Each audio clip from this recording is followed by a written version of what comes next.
Hello to Michigan. We win Michigan, we win the whole ball game. It is so good to be back in Michigan. And we are live in Detroit, Michigan.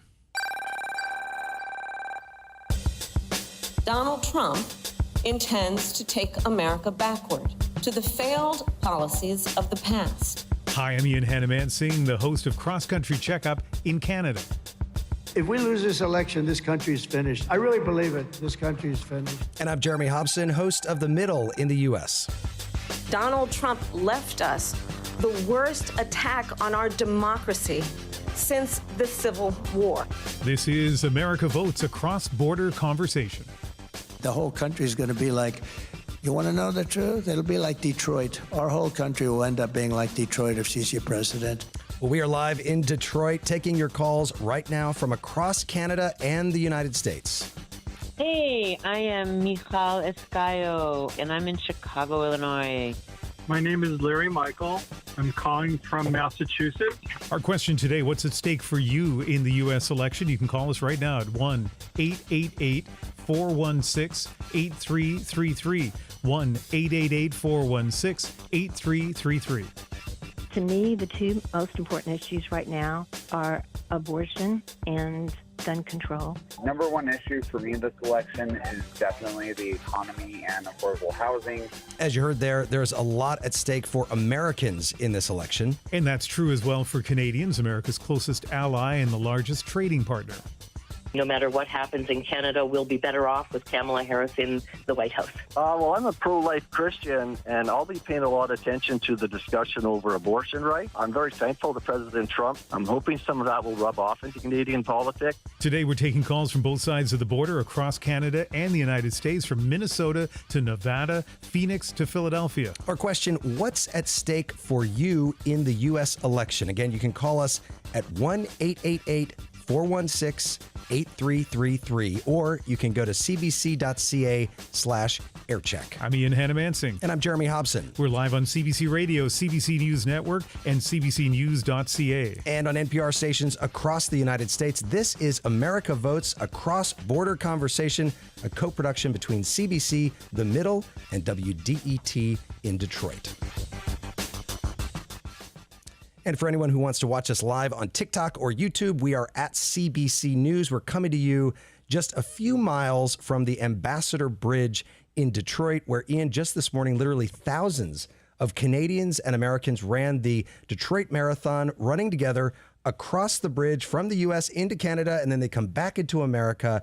And that bridge, of course, is where hundreds of millions of dollars worth of trade flow across the Detroit River each day. So we're going to try to, in the next little bit here, as we get going with this live program, hear from both Canadians and Americans, really have a conversation on both sides about this very crucial election. And I wonder, first of all, you've been here in Detroit covering the story in Michigan for The National, which is CBC's nightly TV newscast. What are you hearing about from Americans, especially since you're going to them as a Canadian, asking them what's going on? Well, first of all, when you're a Canadian talking to Americans, everyone is willing to talk to you. Because you're so polite. That's what it is. I'll tell you, when you're a TV reporter on the Canadian side, sometimes it's hard to coax people to speak. I had no problem coaxing anybody to speak over the last couple of days here. The other thing is, we arrived here on Thursday night. On Friday, both of the presidential candidates were here as well. Detroit and Michigan more broadly, so important to this U.S. election. This is one of those swing states. From some people, I did sense a little bit of fatigue. There's so many political ads here. There's so much attention being heaped on this state. Also got a sense that a lot of people are looking at micro issues, that no matter how big the issues are in this election for the United States and Canada, I would say, there were a lot of people who were just saying, I'm concerned about blank, abortion rights, the economy, just very specific issues that affect their life. I'm really curious, and my friends have been asking me this question too. Why are you interested? And by you, I mean not just Jeremy, but the NPR stations that are carrying this live right now. Well, look, I think we always want to hear what our fellow Americans think about this election, why they're voting, whether it is, as you say, sort of micro issues, or is it about the economy? Is it about immigration? Is it about abortion? But also, I think it's important for Americans to remember that whoever we elect is, as we always say, the leader of the free world. It goes well beyond our borders. And to be able to actually have a conversation today and hear from people in Canada, our closest ally, the largest trading partner of the United States, about why this election matters to them, I think is going to be really interesting for our listeners across the United States. So let's find out, actually, as we get started, from CBC's Washington correspondent, Alex Panetta, who is with us from Washington. What's at stake here? Alex, we mentioned trade there. Is that the main thing for Canada as you look at whether it's going to be Kamala Harris or Donald Trump as the next president? It's obviously huge. I mean, 3/4 of everything Canada sells into the world comes to the United States. As the United States sells a lot to Canada, about 1/5 of its exports. We are your largest customer.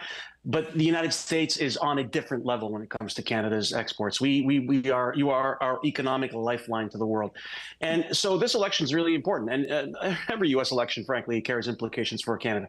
And the marquee economic promise of this campaign, the one in bright blinking lights, is Donald Trump's threat to impose a 10% tariff on every single import from around the world, 10% tax. Now, obviously, this would be hugely damaging for Canada if he went through with it. And we'll get to that in a second, that word if. But I've also seen analysis that would be damaging the United States. The Peterson Institute did an interesting paper on this a few weeks ago, that Americans would end up suffering even more than other countries. Now, the reason I say if is I do believe that the United States has a series of things it wants from Canada. And there are reasons to believe that Trump would not impose a blanket across the board tariff, in part because of the things his team has said. They've kind of winked and said, look, he's going to use this as a negotiating ploy. Now, what does the United States want from Canada? Well, I think Kamala Harris is going to ask for some of these same things if she's elected. In 2026, the USMCA, Canada calls it CUSMA, the new NAFTA. It used to be NAFTA, right? Exactly. Exactly. Comes up for renewal. It's a long process that could last up to 10 years, starting in 2026. So we know that the current Biden administration would like to see Canada do a few things differently on dairy and the way it imports American dairy. On digital taxes, Canada got fed up with the slow pace at which the international community was coming to terms on a digital services tax, things like Google, Facebook, those kinds of companies. Well, Canada went and imposed its own.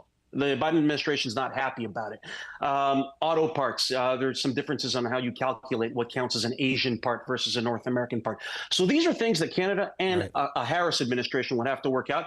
But Trump would show up sooner, maybe in 2025, with brass knuckles saying, if you don't do what I want, you're getting this 10% tariff. Well, and by the way, he said 10%, and then he said on some things 20, on some things 100, on some things 1,000% tariff. I don't know if any of those were Canadian goods. But beyond trade, what are the other things that come up in terms of the relationship and the stakes for Canada in this election?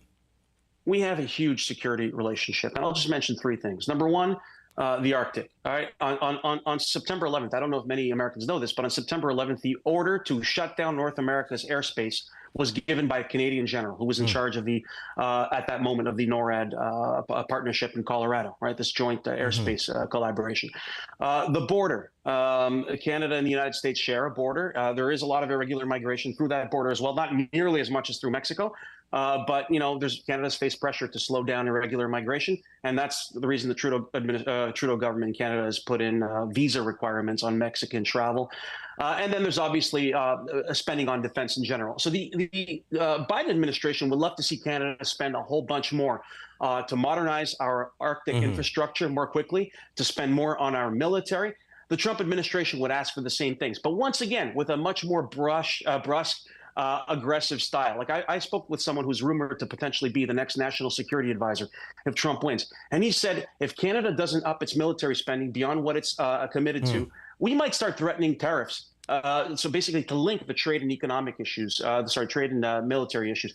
So Canada could face a lot of pressure to spend more on its military, spend more in the Arctic, but to do so under threats if Trump is elected. That's Alex Panetta, Washington correspondent for the CBC. Alex, thank you. And we've got 2 strategists, one Republican, one Democrat, who are going to be joining us for the entire special. We're going to meet them in just a few minutes. But in the meantime, we want to hear from you, the listeners in Canada, in the United States. Give us a call, 1-888-416-8333. We're asking you what's at stake for you in this election. We want to hear from you if you're a Trump supporter, a Harris supporter, an independent, 888-416-8333, or you can text us at 226-758-8924. And our first caller is in Washington, D.C., Jason Zeidenberg. And Jason, welcome to the program. What's at stake for you in this election? What's at stake for me is whether or not we're going to have an effectively run country, whether or not it'll be run by people with competence, with people that know the systems that they need to work on and have the right policies. When I called in and spoke to your staff, I did want to let the people know that I heard something different on the doorstep yesterday in Pennsylvania, where I was with about 50 other people canvassing on behalf of the Harris-Walz campaign. And what's that? What different did you hear? You hear often in the media, and you'll hear in progressive media, things like Project 2025.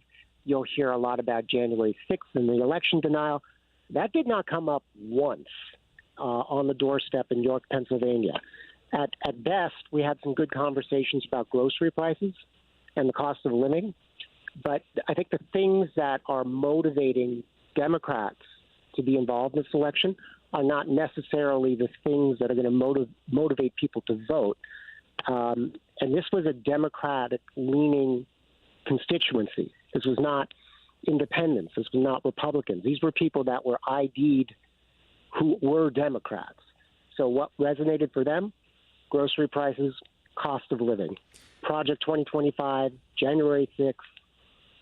The freight of American democracy didn't come up once. Hey, Jason, I hear a Canadian accent there. Are you able to vote in this election, or are you just canvassing for Harris? I am a dual citizen of Canada and the United States. I've canvassed in every provincial and federal election. Good ear. Good ear, by the way, Jeremy. I listen to people talk all day. I can hear an accent when it's there. If I have one pitch to anybody that can hear my voice is, despite what I just said, if you're motivated by what the outcome of this election could be, get on a bus, get on a train, write postcards, call people, and just keep bringing it back to core messages that we all care about, like grocery prices, like the cost of living, and keep it very focused on what people, what we all are experiencing right now in this climate.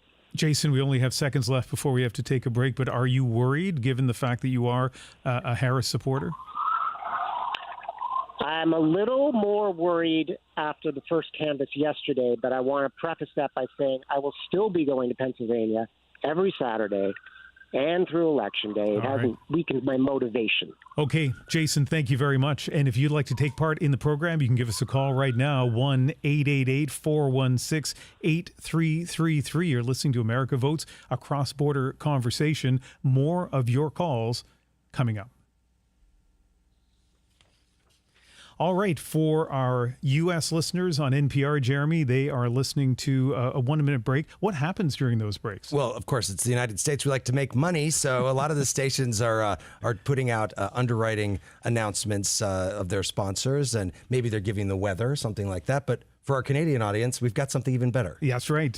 Social media reaction. And let me read a little bit of that. Jonathan in Fort Worth, Texas, writing us, "My taxes kill me every single year. I have kids to raise and a house to pay for, paying so much into the system every single day. And yet at the end of the year, I am completely screwed." That is Jonathan's word. "I would love for the next president to figure out that for the American people, which I would argue is quite a few working Americans, that they are not thought about enough." I have more social media reaction and online reaction that I will read a little bit later on. You can tell us your reaction at cbc.ca/aircheck, whether you want to say something or be on the show.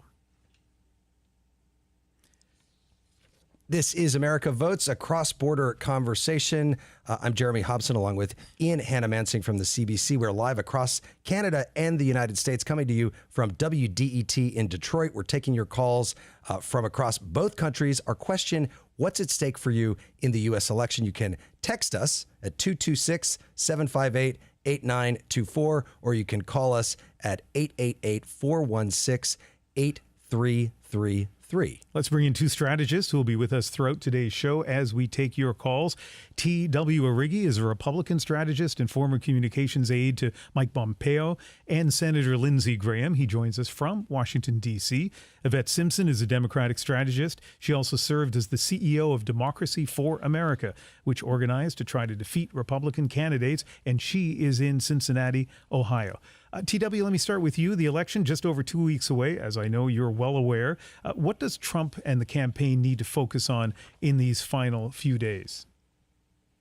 He needs to hit the battleground states hard as he's doing. I saw him today at a McDonald's, but it's to keep the pressure on in the battleground states that are going to decide this election. We know the 7 well, but stay to the core 2 messages that are defining this election, which are the economy, as your previous caller talked about, and immigration. He can really drill down on those 2 topics and hit where Vice President Harris has been weak in her responses to that.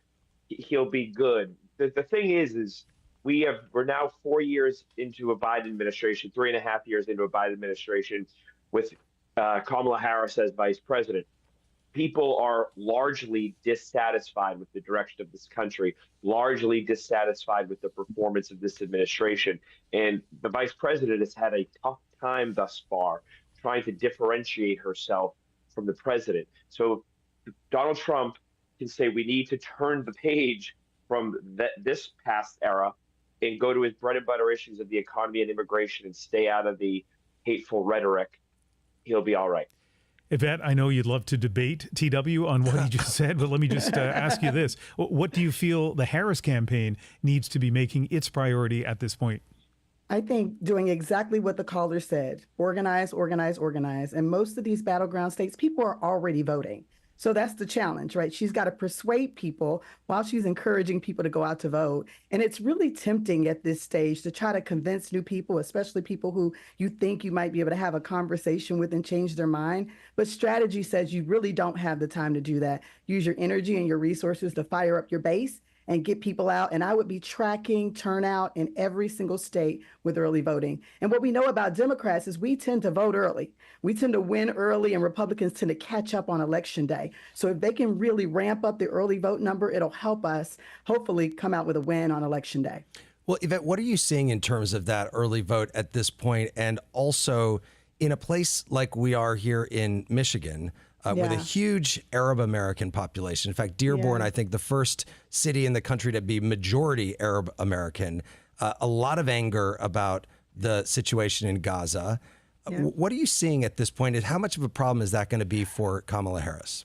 You know, I was at the convention, and I think one of the things I heard her say that has calmed down some of the very Muslim constituencies that we brought together to win in 2020 is that she actually was the first president to acknowledge that Palestinian lives matter. She even said she supports a 2-state solution. So I think that kind of calmed things down. I also think she kind of pulled away from the U.S.'s role in that conflict. Joe Biden was in it. We're going to fix this thing. We're going to make this thing, we're going to bring this thing to an end. And I don't think she's made such promises. I think she's acknowledged that Benjamin Netanyahu is the leader of Israel and that he's making decisions that the United States doesn't have direct control over. And I think if she continues to do that, she'll be in great shape. It is tough, though, because we did rely a lot on that constituency in 2020, and we did lose some very important organizations. And also, you know, Biden, we have to win Pennsylvania, and we have a similar challenge with Jewish voters in Pennsylvania. So it'll be interesting to see how those 2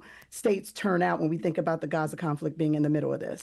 TW, you mentioned the McDonald's appearance by Donald Trump. He acted as a fry cook today at a McDonald's, I believe, in Pennsylvania. But aside from that, he's pulled out of some big interviews. He didn't do the interview with 60 Minutes. He won't debate Kamala Harris again. Is the strategy right now to kind of just lay low, stick to the rallies and little photo ops like the McDonald's thing and not do any hard-hitting interviews between now and the election? Well, I would quarrel with that notion. Kamala Harris didn't go to the Al Smith dinner. She didn't go to the Chicago Economic Club, which Trump went to. I think he's been everywhere. He just did like 15 podcasts last week that did all very well, as Harris has as well. I think it's a smart idea. So I don't believe that's the strategy. I think, look, you got 2 weeks left. You better put the pedal to the metal. And I think he's doing a pretty good job. Obviously, he's not a spring chicken, so it would be tiring for anybody. But no, I think he's doing the right things. I would like to see him debate again, but I understand why he wouldn't. I think the strategy is pedal to the metal, 2 weeks, let's rock and roll. That is T.W. Origi, a Republican strategist, and Yvette Simpson is also with us, Democratic strategist. Stand by. We're going to be bringing you back throughout the program, but of course we are taking your calls live right now. Our question, what's at stake for you in the U.S. election? You can call us at 888-416-8333 or text 226-758-8924. We have a lot of people who are calling in. We're eager to hear voices from across Canada and the United States, people who support either of the presidential candidates or perhaps don't support either one and may not be voting this time around. We'd love to hear your reasoning behind it. And as we say in our question, what's at stake for you in this election? Walter Regan is calling us from Vancouver, British Columbia. Hi, Walter. Hello. What's at stake for you and your family? Well, actually, not all that much, Dean, because we returned to Canada 2 years ago. We had lived in the United States for 25 years, but it was just getting too crazy. I guess my wife and I realized that even if Trump is gone, Trumpism is going to live on, and we just didn't want to continue to live in America where that was the case. That's a pretty big decision to move out of a country because you are concerned about the politics. What specifically worried you? Well, there were a couple of things that, I lived in Loudoun County, just outside D.C., and the rhetoric was getting pretty overheated around LGBTQ and other issues, books in schools. It was just getting crazy. I mean, you couldn't listen to a news broadcast without, some mega Republican making some incredibly stupid statement. And then finally, it was also, I have a transgender child, and I did not want them at all to live in the United States. It would just be too dangerous for them. I lived through one Trump administration. I have no interest in living through a second if it would happen. I mean, God, I hope it doesn't. All right, Walter, thank you very much for your call. Our number here on Cross Country Checkup and the Middle in Canada and the United States, 1-888-416-8333. Just before we go to another call, let me just, we heard from that caller about the transgender issue. T.W. Origi, let me just ask you, I've seen that the Trump campaign has been putting out a lot of ads right now in the final days about transgender issues. Is that a big part of the strategy right now? Look, I think all people should be treated with dignity, love, and respect, but there is a absolute issue surrounding some elements of the transgender issue. For example, trans men playing or trans women playing with biological females in sports. That is a huge issue. I've seen polling in which it is deeply unpopular among all segments of the population. And there is very, very little wiggle room on that. So yes, you will see him stamp his foot on that issue because it cuts across so many segments of people. I don't believe it's a cornerstone of his campaign, but I do believe that sports issue especially is part and parcel to things that are driving people crazy about the modern left and this sort of newfangled ideology that isn't just love and respect everyone. It's let's do something that is so by common sense nature bad and do it anyway. And so he will talk about it. I don't believe it's a cornerstone. I will say there are good people that would say by common sense nature it's not bad, but it's definitely an issue that is energizing a lot of people. So let's get to another call. An American, Jeff Bone, who's in Pembroke, North Carolina. Jeff, what's at stake for you this election? Hi, I'm actually a dual citizen, but I've been in the United States for 5 years when I accepted a job at a university, and so I wanted to focus on the impact on students of undergraduate age, specifically issues, and I'll just pick up on the last caller.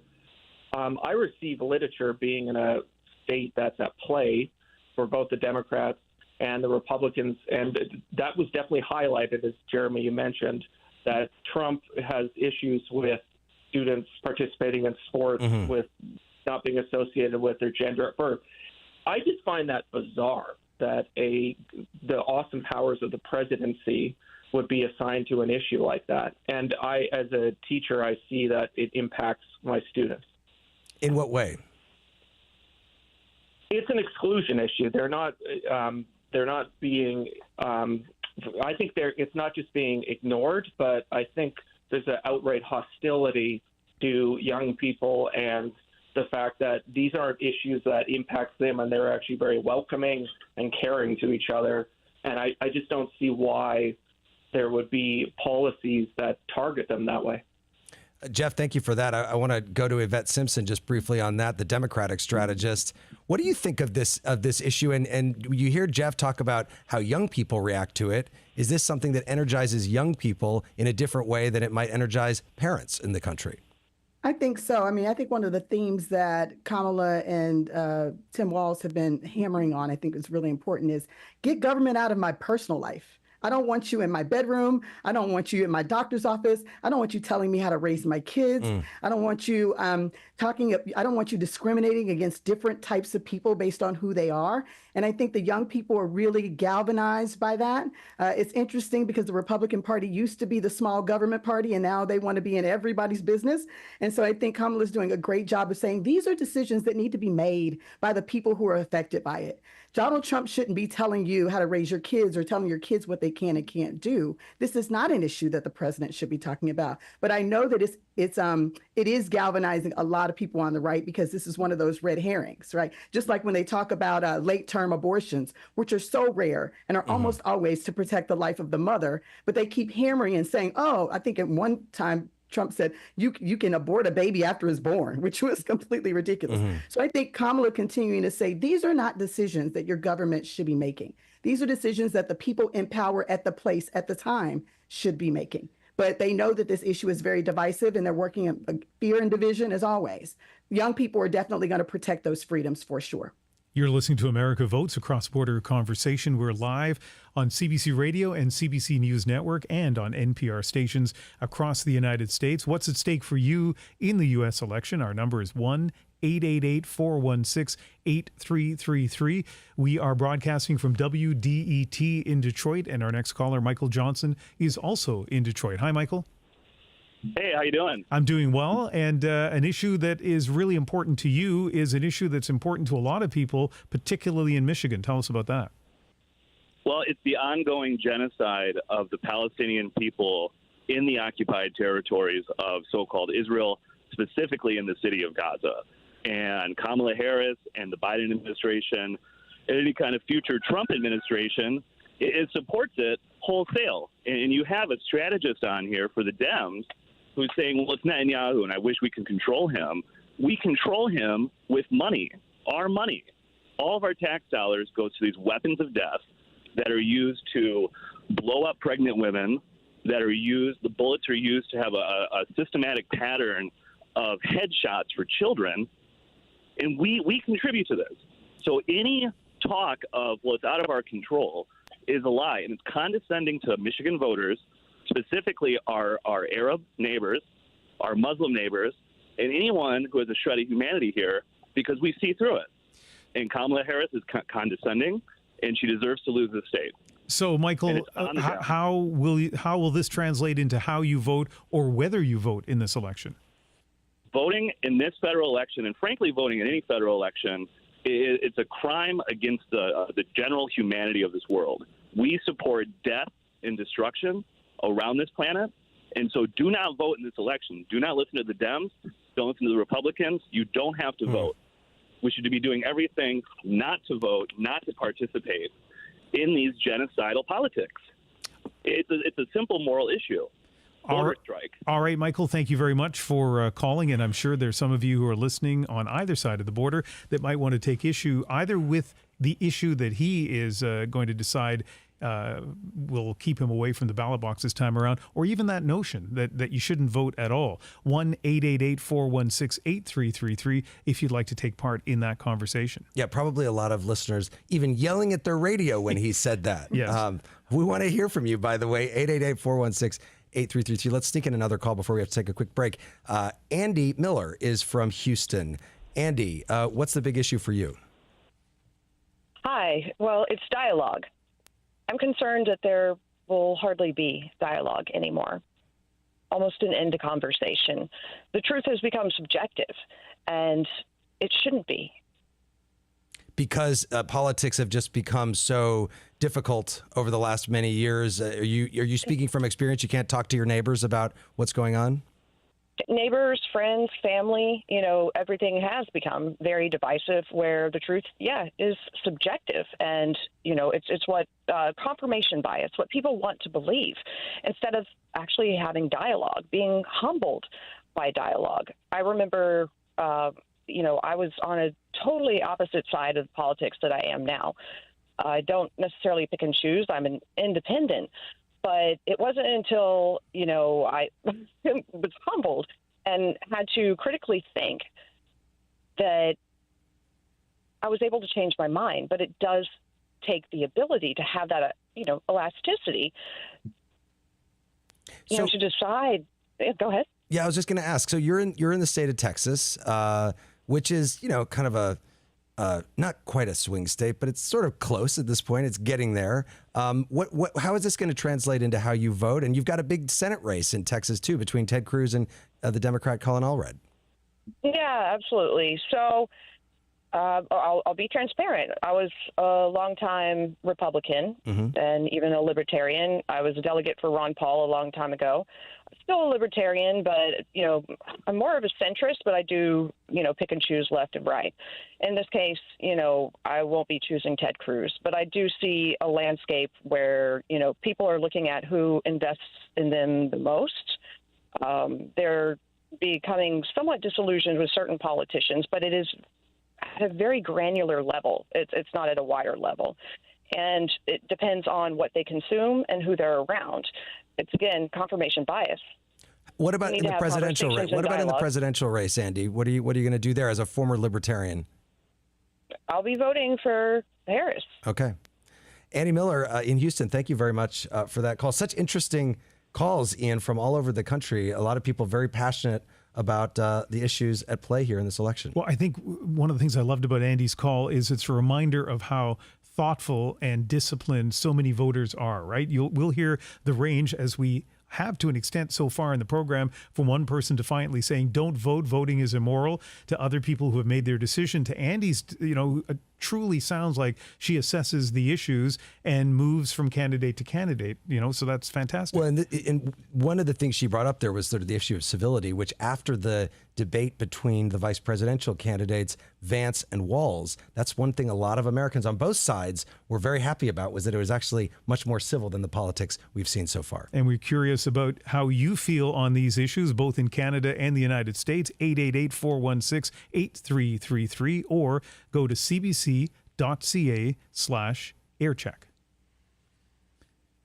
Once again, stations on the NPR network are taking a 1-minute break. And so those of you who are listening or watching on CBC and CBC News Network, here's a quick look at some of the social media reaction we're getting from David in St. Louis, Missouri. The environment is obviously the most important issue facing the United States and the world. If you think the border and inflation are troublesome, wait until beachfront property in Florida disappears into the ocean. Christina Simmons in Windsor, Ontario, just across the bridge from here in Detroit, on CBC.ca/aircheck, writes, my biggest stake is in increasing voter participation. I'm a dual citizen and intend to always live in Canada, but still care about the U.S. I work with Democrats abroad to encourage Americans living outside the U.S. to vote. Currently, we have a campaign in Windsor to find as many of the approximately 21,000 U.S. citizens in the city and urge them to vote. Go to votefromabroad.org to request your ballot. So who reads this reset, Jeremy? I guess I can read it. Okay. You're listening. If you're just tuning in, you're listening to America Votes, a cross-border conversation. We're across the United States and Canada. We're asking you what's at stake for you in the U.S. election. You can text us at 226-758-8924, or you can call 888-416-8333. And we've got two guests here with us, T.W. Arrighi, who is a Republican strategist, and Yvette Simpson, who is a Democratic strategist. And I guess let's get back to the phones. Absolutely. And Lori DeBravender is with us from St. Mary's County, Maryland. Lori, tell us what's at stake for you in the election. Hi, yes. Well, for me, the primary issue of most importance is women's rights. Primarily right now, reproductive freedoms, but not just reproductive freedoms. If you look back in history, even 1970s, not that long ago, women in Iran were college professors. They were out in public wearing miniskirts. It changed that quickly. And the Heritage Foundation has been working behind the scenes for the last 50 years in congruence with the evangelical community to write this diabolical new society. They want to change society. They want to take back rights from women, from people of color, from the gay and lesbian community, LGBTQ community. And I have a 22-year-old daughter. And so for me, there is nothing more important than making sure that the basic freedoms that we have as Americans are not going to be eroded. And my other concern is I think we've all seen that Trump is obviously in cognitive decline at this point in time. So I don't see him, if he did happen to win the election, he's not going to be president for 4 years. He might be president for 1. And then they're going to pull him out, and it's going to be President J.D. Vance. And anyone who's worried about the price of groceries instead of being worried about the prospect of J.D. Vance as president of the United States is due for a serious wake-up call if that were to happen. Lori, thank you very much for that call. I want to let T.W. Origi, our Republican strategist, respond. I guess you can start with the idea that Trump is nearing 80 years old. And what do you say to Lori, who says that he would only be president for a short period of time if he wins, and then J.D. Vance will become the president? I disagree, would be the short answer. I don't see it in those terms. I actually think the bigger scandal is why they've let Joe Biden sit in the presidency for 3 years. Why hasn't Vice President Harris stepped in when he is absolutely been in cognitive decline, and he still is? That's a bigger scandal to me than Donald Trump at 78, who seems to have a lot of energy and is out and about all the time. That seems bigger to me, but I digress. In terms of J.D. Vance, look, J.D. Vance is definitely the heir apparent to the America First agenda. The Republican Party is going through a little bit of an identity crisis, similar to the one we had in the 1920s in terms of trade, in terms of some economic policies. But J.D. Vance is an incredibly bright man. He has a very good vision for the future of America. I think he'd make a great president. What about the fact, though, TW, that he now is saying publicly that he thinks that Trump won the 2020 election? Yeah. And Donald Trump lost the 2020 election. J.D. Vance is wrong about that. But people who are surprised he is saying it are crazy, because he would never go against Donald Trump, who obviously thinks that. And again, I want to just say this for the record. It is a distraction from the core issues facing America. And I believe this is why Vice President Harris has had trouble breaking through and sustaining a lead, because she keeps hammering home the fact that Donald Trump won't acknowledge he lost in 2020. Everyone in America knows that he thinks he won. Everyone in America knows he thinks he won, he did. But the issues that matter to them, like the economy and immigration, Trump keeps talking about, and Harris is bogged down with this other thing. It might motivate some voters, but a lot of people, like your first caller, are concerned about the prices. But TW, to have a presidential candidate and a vice presidential candidate say that Trump won the last election is not just a technicality. I mean, as a Canadian, when I watch that, I think to myself, you're speaking about a core value in a country that considers itself the democratic leader in the world, and that is free and fair elections. Like, how can it be that you are so, and other people ought to be, you would feel, should so casually accept that the presidential and vice presidential candidates would say that? I don't so casually think that. I think he lost. I wish he would acknowledge it, but he isn't, and he never will. And Chris Wallace has a book out right now that says that the 1960 election was stolen and rigged. So there are examples where things go awry. I don't think that. I wish the president wouldn't say that. There is a concern, but the political reality of the fact is Donald Trump has the momentum in this race, because of the issues that are facing Americans in day-to-day life, not because of the 2020 election. I want to give Yvette a chance to weigh in here. Yvette. Oh, so much to say, so little time. Where do we start?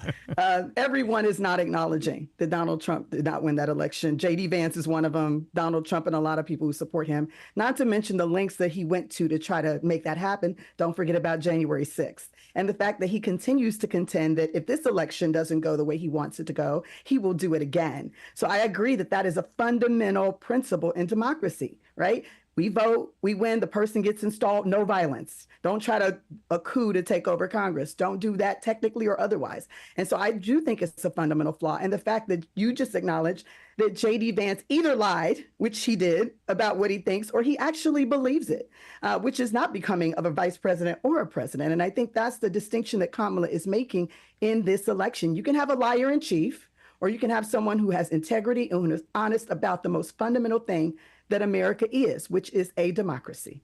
Let me just ask you one more thing about what the caller brought up, the last caller, about abortion. Yeah. This is the first election that will happen since the Dobbs decision, presidential election since the Dobbs decision, which has had a big impact on all the other elections that have happened since Dobbs. This is not an issue that's being talked about day after day right now. But do you think that that abortion is going to be an issue that ends up swinging this election? I believe so. I believe we needed a reason for women and people who love women to come out and support the Democratic Party on this issue. And I think the Republicans know they went too far on that issue, which is why very few of them are talking about it. I think that we should be talking about it more. If you think about some of the ballot initiatives that have happened in the last couple of years in states like my state, Ohio, or in states like Kansas, where they tend to be red states, but on this issue, we got a lot of overwhelming support on this particular issue. I think we should be talking about it more, and I do think it's going to be fundamental to this election. Yvette Simpson, Democratic strategist, and we are interested in hearing from you in Canada and the United States. Our number, 1-888-416-8333. We have a break coming up, but let me squeeze in a call right now from Rob Oswald, who's in Barrie, Ontario. Hi, Rob. Hi, how are you? Good. What's at stake for you in the U.S. election? Well, as a Canadian, just watching this whole election thing unfold, Canada as a whole was way better off when Trump was in. Our economy was booming. When the American economy booms, the Canadian economy booms. Okay, so for business-wise and just overall general economy, Trump was great. And he was great. Our economy here was great because Canada feeds off the American economy so strongly. So without a doubt, Trump in is a win for Canada. As for if I had to pick, Kamala Harris is a complete disaster. I should have started off my comment with, I grew up in a middle-class family. She is a complete empty suit. That's pretty strong. A complete empty suit? Yes, complete empty suit. She can't. Why cannot she even go on and do? Have we lost you, Rob?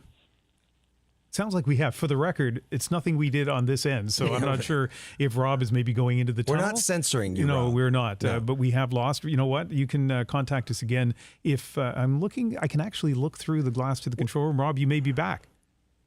No, he's not. Okay, well, we'll keep working at that. I don't understand the hand signals I'm seeing through the window. It's so much easier when I'm in Vancouver and the producers are in Toronto and I can just pretend they're not there. But you know what, Jeremy? Let's go back to the phone. Well, and Ian, let me just ask you that view from Rob. In Canadian politics right now, Justin Trudeau, who's on the left, is not very popular at the moment, and he's got an election coming up potentially in the next year. Yeah, so that's true. And then the question is, has U.S. politics affected Canadian politics? You got to keep in mind, Canadians obviously will know this, but your American listeners, our American listeners, may be surprised. Pretty well everybody who has cable television in Canada has access to CNN. And so what's on CNN has a big impact on kind of the political culture in Canada. Some people subscribe to Fox, and of course online a lot of people get information from the United States. So what gets said in the United States is heard in Canada. When your politics become more polarized, when the tone becomes a little coarser, my sense is that that we're seeing that happen in Canada as well. But of course, people can call up and let us know what they feel about that. And our number here is 1-888-416-8333. Let's go to Natalie, who is in Houston, Texas. Natalie, welcome, and let us know what is at stake for you in this election. Thank you for this opportunity. What is at stake for me is civility. I am disappointed in the Republican Party. I feel like we don't have two candidates to even consider when the entire platform has just been about sensationalizing and name calling and making up ridiculous stories like people are eating dogs and cats. It hasn't allowed room to consider policies and ideas. I'd like to get back to having at least two parties that are discussing policies and ideas. I'd like to return to civility. We may not agree with each other, but things like saying someone's an empty suit. You may not like the suit they're wearing, but tell me what it is about their policy that you don't agree with. Well, Natalie, what's the top? What's just real quick? What's the top policy for you right now? Top issue. The top policy probably for me is the economy. And I think a close second one is getting out of people's social issues. Who you marry, what you do with your body is up to you. Yeah. That should not be something that government is getting involved in. And leaving things legal allows people to be adults and make their own decisions and not control them. Telling people which books should be published, how they should be praying, who they should be praying to. It's the antithesis of everything our country is supposed to be about. So it's disappointing. And I'd like to see us get back to, like I said, at least two parties where we can have real candidates and not the name calling. And Natalie, we've got it. Thank you so much for your call. T.W. Origi, a plea to go back to policies and not talk about not do the name calling. Do you think that if Trump wins, that's probably not going to be what happens? No, but there'll be plenty of policies too. You will not find an argument for me in favor of name calling. I'm not a fan of it. But there will be policies that go along with it. There will be a new tax bill. There is going to be deregulation. There's going to be a cleaning up of the federal government, which is badly needed. And so you're going to see policies come in with Trump that mimic what he's been saying on the campaign trail. So yes, I am all for, sign me up for an era of kinder feelings. But I would also stress that it is Donald Trump who has been shot at twice now, who has been deemed a fascist in all these names. He has violence against him, and there's not a whole lot of ownership on the Democratic side that they should tone down their rhetoric too. Let there be peace on earth, and let it begin with me, not let it begin with that other guy. Let's go back to the phones now. 1-888-416-8333. We're hearing voices from across Canada and the United States. Jules Hadley is in Vancouver. Hi, Jules. Hello there. How are you? I'm doing well. What's at stake for you in the U.S. election? Well, I have a business, and I think 70% of my clients are in the U.S., but I also have many friends and clients and suppliers who are over there, and many of them are trans. Now, one of the problems which I see is that so many of them are worried about their health care being denied or stopped. When someone goes into transition, it's not just a decision which is made quickly and the doctor says, yes, okay, here's a prescription, and off you go. It takes years to even get there. There's a lot of psychological prep. There are many, many talks with doctors. And ultimately, what happens is really a sort of a group decision between the patient, the doctor, and their family and their general social group before anything moves forward. It's being talked about as though it's an issue where you just flick a switch and we're going to stop it, or something like that. But most of all, it's being talked about by people who have absolutely zero experience of even meeting a trans person. Now, this is obviously problematic. It's been turned into this dog whistle, and even this morning, I think on one of the CBC broadcasts, I heard it had come onto the agenda a lot more around sport. The entire number of trans sports people in the US might add up to 25 or 30 at a sort of a serious level, and yet it's being put up as this kind of this issue that people supposedly are unifying behind, but it's really just a sort of a populist dog whistle. And Jules, okay, so go ahead, finish your thought. One of the big problems here is that the way arguments are being put is they're being very, very simplified, and there's a huge problem with the lies which are being pushed out from the Trump side. And I would say the Republicans, but it's really not Republicans, it's Trump's people. So when you say lies on this issue, give me an example. Okay, well, for example, he's talked about the whole dog eating issue down in Springfield and created an enormous problem there. But as far as transgender people are concerned, there's often this trope that, oh, you're going to go to a school, the teachers are going to say it's okay to be trans, and the next thing you're going to be trans.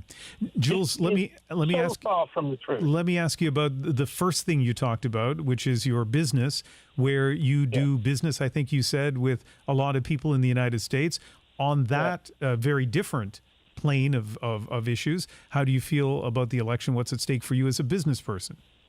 Well, I think anybody who understands how tariffs work understands right away, just the moment tariffs are applied, the average American consumer will have a massively lower amount of spendable income. And by massively, I'm talking about 20%. If there are tariffs in the order of 20, 25, 30% on Chinese products, well, that comes straight out of the consumer's pocket. It's nonsense to talk about it being paid for by China. Absolute nonsense. This is passed on to the consumer. Now, if people have less money, they're going to spend less on consumer goods. As a business person, this absolutely affects me because I have to compete for every one of those dollars a lot more actively. Jules, one quick question before we have to go. As a Canadian living in Vancouver, A, do you pay a lot of attention to the U.S. election? And B, where do you get your information from? I'm enjoying our wonderful rainy weather in Vancouver right now. But basically, if America sneezes, we catch a cold. I get my information from Reuters, Associated Press, BBC, and CBC. All right, Jules. And I look for the most independent information I can get intentionally because I realize it is so weighted now in the U.S. All right, Jules, thank you very much for your call. Well, thank you for a great program. Thank you. You know, it may be raining in Vancouver. It's sunny and beautiful in Detroit. It sure is. Where we are just I think the third most exciting thing going on in Detroit today. Ian, there's a Vikings-Lions game. There's the marathon happening. And of course, this live cross-border conversation. I just want to read an email that came in to our inbox from Lainey in Somerville, Massachusetts, who says, what's most at stake for me in this election is much more encompassing than just me. It's about democracy in our lives. We want to hear from you. You can go to cbc.ca/aircheck or you can call us at 888-416-8333. We're coming up on 5 p.m. here in Detroit and along the East Coast, 2 p.m. on the West Coast. I'm Jeremy Hobson, host of The Middle in the United States, along with Ian Hanomansing of CBC's Cross Country Checkup. Well, our U.S. stations are taking a break now for the news. Thank you for joining us. If you're tuning in across Canada, we will continue today's show live. Our question, what's at stake for you in the U.S. election? Again, our number, 888-416-8333, or go to cbc.ca/aircheck. And here in Detroit, we are joined by one of the best political journalists, and that would be Zoe Clark, who is political director for Michigan Public and co-host of It's Just Politics. She's here with us in the studio. Hi, Zoe. Jeremy, hello. Hi, Ian. Hi. It's great to have you here. And I got to say, Zoe, on the way in from the airport in Detroit, I was talking to an Uber driver who was saying that it was so difficult to loop around the airport because of the Secret Service over the last couple of days because the candidates are here nonstop. They have taken up semi-permanent residents. We're going to start taxing them. Exactly. Yeah. So where are they going and who are they going after right now? Yeah, we decided to actually start mapping it just so we could keep track. And it's just fascinating to watch right now. It is both enthusiasm building, right? You need to go where the fish are, fish where the fish are. So you're seeing a lot of visits to Detroit. I mean, to your point, this weekend alone, Kamala Harris was in Detroit on Saturday, Donald Trump on Friday. They will be back. Barack Obama is coming here. Michelle Obama is coming here. We should note part of this is because early voting has actually started in the city of Detroit for the first time in a presidential election on Saturday. Saturday, which is just fascinating to watch unto itself. The second, though, aside from that just turnout, is this idea of talking to folks who feel like the system has sort of left them. I was talking to a very smart political analyst who has run, analyst now, used to be consultant, who has run Republican campaigns. And if you actually look where J.D. Vance and Donald Trump are going, it's areas actually outside of larger cities, right? To communities that really feel like they've been lost or unheard of.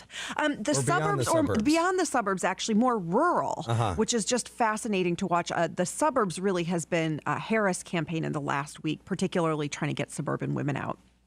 I just wanted to mention to people who are listening right now on CBC Radio and watching on CBC News Network, this is a special live edition of Cross Country Checkup and The Middle on our network in Canada and on NPR stations across the United States. Jeremy Hobson is my co-host and the host of The Middle. Yes. And by the way, The Middle is also available as a podcast in partnership with iHeart Podcasts on the iHeart app or wherever you listen to podcasts. If you want to sign up, we'd love to have you. But Zoe Clark, what are the polls telling you about the race here? We've seen it get very tight, even tighter now in Michigan than it was before, at least according to the polls, which who knows how accurate they are. Well, and we've talked about this before. Like, what we do when we're talking about polls is we do not look at one poll. One poll does not a campaign make. What we look at, though, is trends.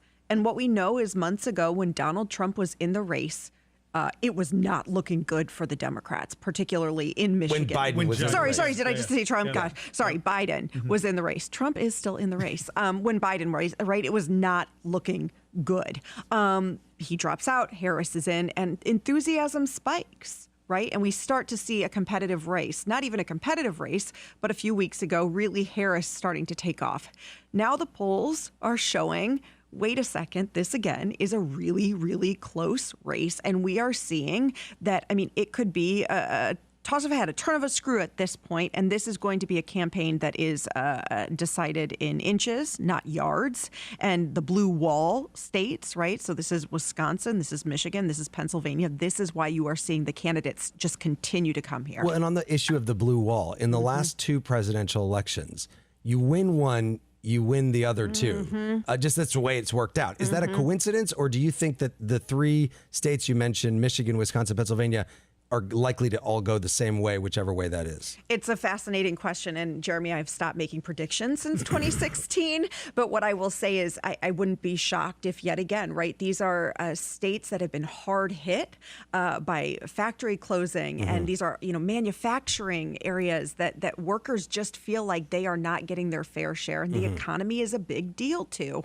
But as we've also seen in American politics over the past 8-10 years, anything can happen. Things are looking actually a little better for Harris right now in Pennsylvania than in Michigan. That was the opposite than I would have said even 10 days ago.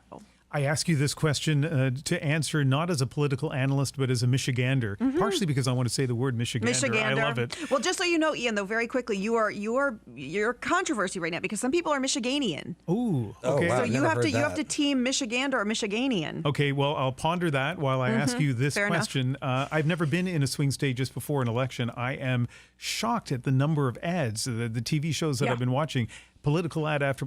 Are people kind of happy with the attention they're getting, or is there fatigue here? No, we exhausted, Ian. We're so tired, both me as a citizen and me as even a political journalist. No, and it's not just exhaustion. I mean, I think folks are anxious. I think folks are ready for this to be over.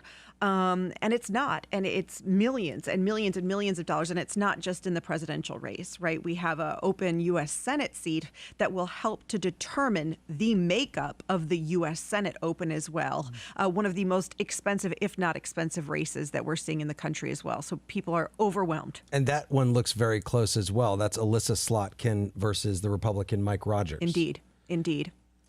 I was going to say one of the things about those ads, too, is not only are there a lot of them, but some of them are so negative. I saw one candidate, it doesn't even matter who it was, but it said, so-and-so is a pedophile. And I remember thinking to myself, I don't know the details, but I'm guessing there's more nuance to the story than the slogan. But you kind of feel battered when you see those kinds of ads over and over again. It's incredibly overwhelming. And again, Michigan has been a swing state since 2016. But the folks that I have talked to, both in terms of the advertisement buying, as well as folks who have have run campaigns have said they have never actually seen it like this. And that's because oftentimes Michigan sort of right up till the end, and then the polls sort of start to change a little bit, and campaigns start to go, look, we have to put our money elsewhere, right? It's not happening right now.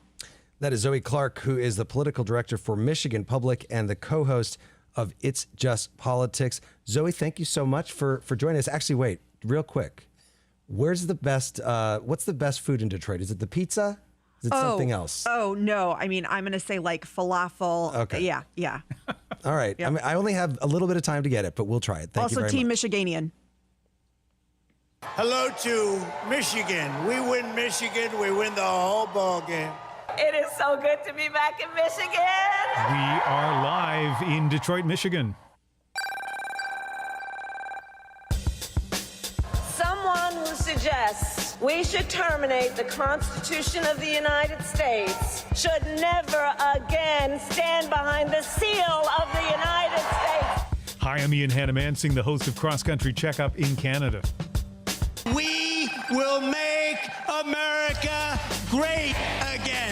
And I'm Jeremy Hobson of the Middle in the United States, and we're live from WDET in Detroit. Number one issue for me in this election is definitely the economy and affordable housing. I've had to relocate because housing in Denver has just become so ridiculously high. Our question, what is at stake for you in this U.S. election? Call us at 1-888-416-8333, 1-888-416-8333. My biggest concern is Canada's national security. Donald Trump has made speeches about not being very much in favor of the NATO alliance. We're taking calls from both sides of the border across Canada and the United States, from Kansas City to Birmingham, Alabama, Nevada to North Dakota. I'm Ian Hanomansing. And I'm Jeremy Hobson. This is America Votes, a cross-border conversation, a co-production between CBC, The Middle, and WDET in Detroit. We have two political strategists here with us. T.W. Origi is a Republican strategist, former communications aide to Mike Pompeo and Senator Lindsey Graham. He joins us from Washington, D.C. Yvette Simpson is a Democratic strategist. She also served as CEO of Democracy for America, which organized to defeat Republican candidates, and she joins us from Cincinnati, Ohio. Yvette, let me begin with you. We discussed a little bit of this for our listeners who were with us last hour. The first presidential election since the Dobbs decision, which overturned Roe v. Wade and sent abortion rights decisions back to the states. I know that Democrats hope that becomes an issue in this election. Do you think that's turned out to be the case, though, so far?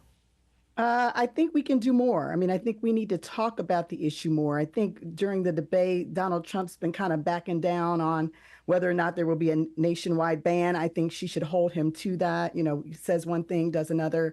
I think the fact that we were able to win some amazing state ballot initiatives that weren't necessarily blue states shows that people care about it. It's interesting, too, that typically people who don't support, constituencies who don't support abortion, still don't want the government to make that decision. So we've been able to bring some constituencies that were not just women, who typically are not supporters of abortion because they just don't think the government should make the decision. And also the questions about how extensive the government is going to get into people's business. You know, are you able to go see your doctor without government intervention? Can you cross a state line to get care? Will they allow the abortion pill to be transported across state lines? And how will they enforce this? So I wish we were talking about it more. I think it is a very important issue, especially for women in our country who typically we know what happened with Hillary Clinton in 2016 with women. We're seeing a lot more women on the Democratic side supporting Kamala Harris this time. And I think this issue is a part of it. I'm sorry. Thank you. And TW, from the Republican side, how concerning for you is abortion as an issue in this election?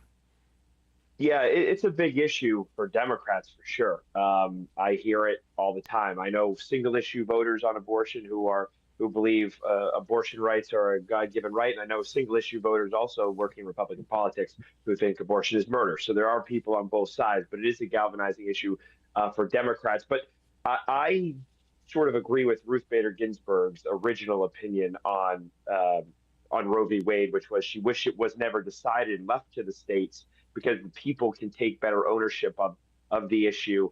And states were already coming up with their own laws that were in line with what the rule eventually became. And what you're seeing now is as all these states make their voices heard through referendums and through laws, that we're coming to a patchwork framework for abortion rights all over the country. Donald Trump's made it clear he does not support a ban. He supports IVF treatment. And right now, ownership is on this issue is with the people where it belongs, not 9 unelected people in robes in Washington, D.C. T.W. Origi, a Republican strategist, former communications aide to Mike Pompeo, and Lindsey Graham, Yvette Simpson, Democratic strategist, former CEO of Democracy for America. And they're staying with us throughout the hour. If you're tuning in anywhere across Canada or the United States, you can give us a call. What's at stake for you in this upcoming U.S. election? 1-888-416-8333 or text 226-758-8924. And we want to hear from you no matter your view. Are you a Trump supporter? Are you independent? Are you a Harris supporter? Are you somebody in Canada who can't vote but cares a lot about what happens in this election? Speaking of which, let's go to Sherilyn Effer, who is joining us from Ontario. Yep. Yeah, you tell me. How do you say that? Well, you know what? I don't actually know, but I'm guessing Okay. Selwyn, Ontario. Selwyn, Ontario. Sherilyn, welcome, and tell us what is at stake for you, or what are you thinking about ahead of this U.S. election? Okay, number one, if I could vote, I would vote Donald Trump. I lived in the United States for 31 years as a Canadian. I have 2 children who live down there. Both of them vote Trump. Their spouses vote Trump. My grandson was in the United States Air Force, and he upped once and stayed in. He had to make a choice by August if he was going to up again or, then they get out. He purposely got out for fear that the Democrats would get back in. What is he worried about with the Democrats getting back in? When he had to go off on, when they get sent off to different areas, and of course you can't say where you are, you can't divulge anything. He just doesn't like their strategy. He didn't feel safe. He said he's not the only one leaving the services because of it. He just got out. Now getting out because of all his training in there, he's got a fantastic job. He got hired right away with a 6-digit salary starting. Yeah. But Sherilyn, I'm kind of curious, right? If he loves what he does and it's important what he does, and he's thinking of leaving it if the Democrats... He did. He left. Because the Democrats won. But give me a specific example of what it was that he felt made his role in the military less safe or less stable. Just the uncertainty of what they're getting their country into. Like just not being there politically, I guess, with making the right choices. He just really felt like it was a dangerous place to be in the service in the United States right now. And my other grandson, he just started to vote this year. He said, "Grandma, I got to vote this year," because he just turned the age he could. And I said, "Who did you vote for?" And he said, "I voted for Trump." So they're all voting for Trump, and the reason is because of the policies. They like to get their country back on track. Well, Sherilyn, let me ask you one more thing real quick before we let you go, which is, did they say anything about Trump's calling, POWs suckers and losers, which has been in the news a lot? No, see, they're not even going to listen to all that stuff. Like my son, he said no. There's so much battering back and forth. They've already voted. They voted already early, and they've all voted Trump. But the other thing is where my son works. He said there's a lot of union people in there, and he says, "Mom," he said, "they usually always vote Democrat." And I said, "They do." And he said, "Oh yeah." But he said, everybody under me is voting Trump this time. Okay. Right. Okay, Sherilyn, thank you very much for calling. Let's go to Gainesville, Florida, and Ray Carifio is on the line. Hi, Ray. Are you there, Ray? Are you there, Ray? Are you there, Ray? Are you there, Ray? Oh, wow. Now, just for the record, that wasn't me. That was just we can hear you, Ray. Go ahead. An audio echo. Yeah, Ray, what's at stake for you in this? Okay. Well, I've been listening for a while, and I consider for me, the main issue makes all these other issues moot, and that is namely global warming and the environment. And it's just obvious where Trump stands, and in the Republican Party in general. Here in Florida, our previous governor censored the even use of the word climate change. So, it's a no-brainer for me. Just the idea, drill baby drill. So I feel like Florida would be an interesting place to have a strong feeling about the climate crisis, because on the one hand, you are seeing the impact of that over time. I know no individual storm can be attributed to climate change, but over time, more storms and greater magnitude, you're certainly seeing that in your state. At the same time, politically, I feel like kind of a hard sell when you're talking to people about climate policies. What is it like in your personal life when you tell them that's the big issue for you? Well, for one thing, I originally a Miami native. I only moved up here last year. And the bottom line being, as a kid going to elementary school at Everglades Elementary School, I used to we'd bundle up and we'd see occasional frost and the palm trees would get a little burned and stuff. And, it's been ages since that's occurred. And, of course, the tide issue in Miami. So, yeah, of course it's affected me. You can't go down Biscayne Boulevard and if it's one of the, spring tides and God forbid we got a westerly wind. So, yeah, I mean, and the bottom line is that it's going to gradually affect every issue, basically. A few maybe, it's kind of a stretch, but basically every issue mentioned is going to be affected by global warming, climate change, and the environment in general. And I mean, it's just obvious as which side is on the side, in line with the rest of the world. So, are you the only person in your friend group who's talking about this, or does it come up a lot? No, well, here Gainesville's a college town, and we were up on issues like this, and I was a merchant seaman, so I mean I haven't been in academia in a long time, but I'm just retired and back, so and of course I've seen a lot of changes at sea too, so yeah.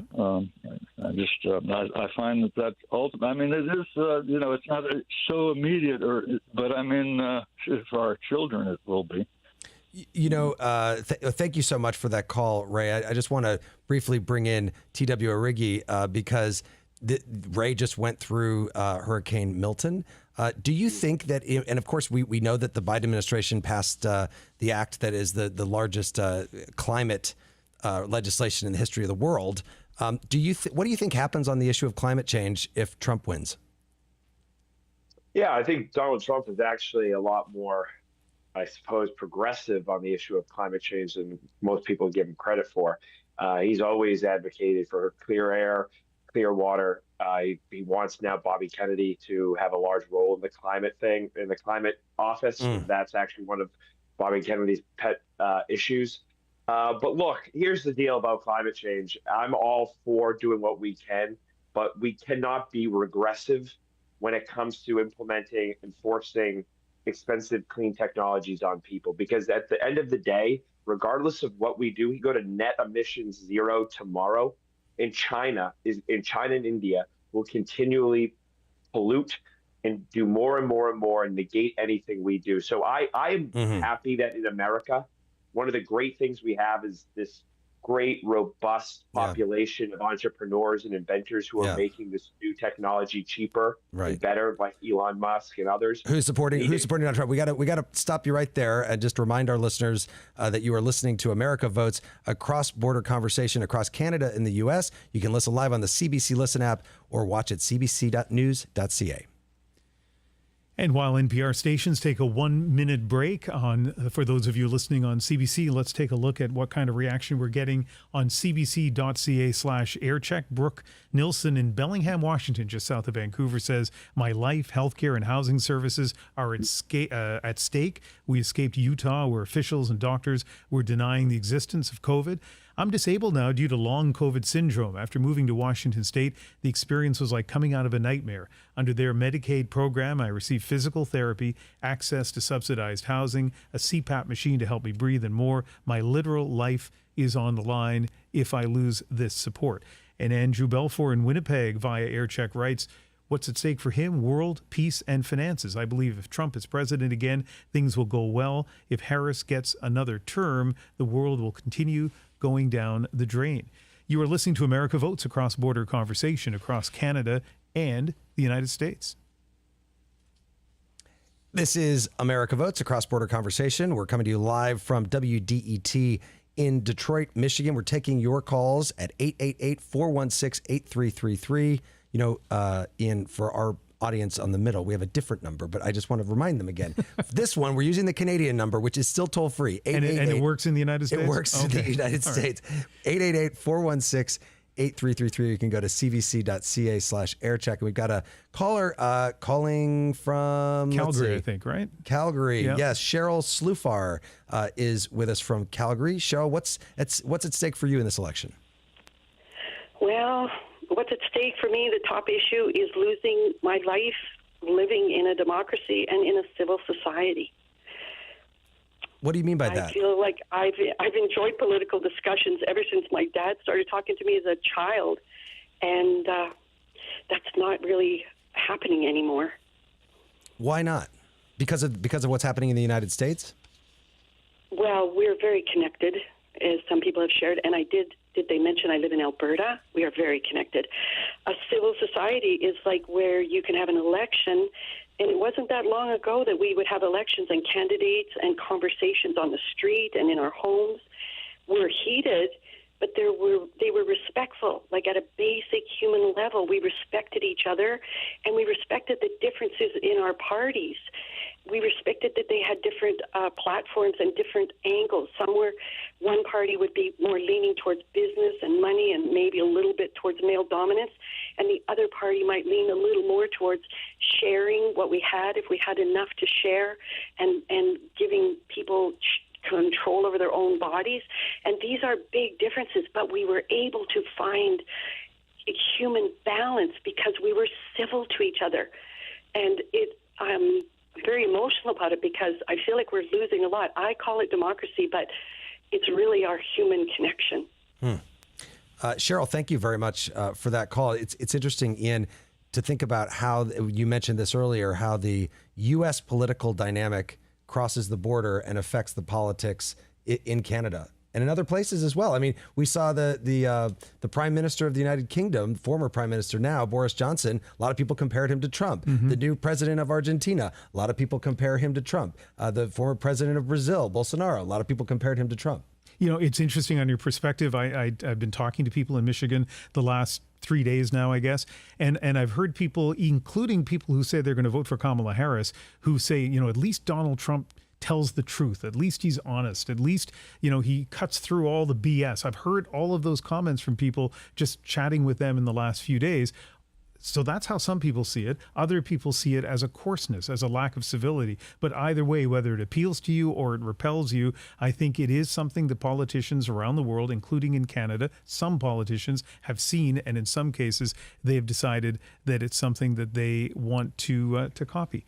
Let's go back to the phones now. And a reminder, if you're in the United States, if you're in Canada, you can call us at 1-888-416-8333. Not only will we be hearing voices from both of those countries, but actually a voice from Mexico coming up in just a moment. But right now, Dwayne Genus is calling us from Richmond Hill, Ontario. Hi, Dwayne. Hi, how you doing? I'm doing well. So what's at stake for you in this U.S. election as a Canadian? It's very interesting. I'm background is I'm born in Canada, but my parents are Jamaican, so my ethnicity is black, and I just find that the perspectives, it's almost as if people are not hearing what each other is saying, and everything. There's certain perspectives that are critical perspectives that are being missed. Mm-hmm.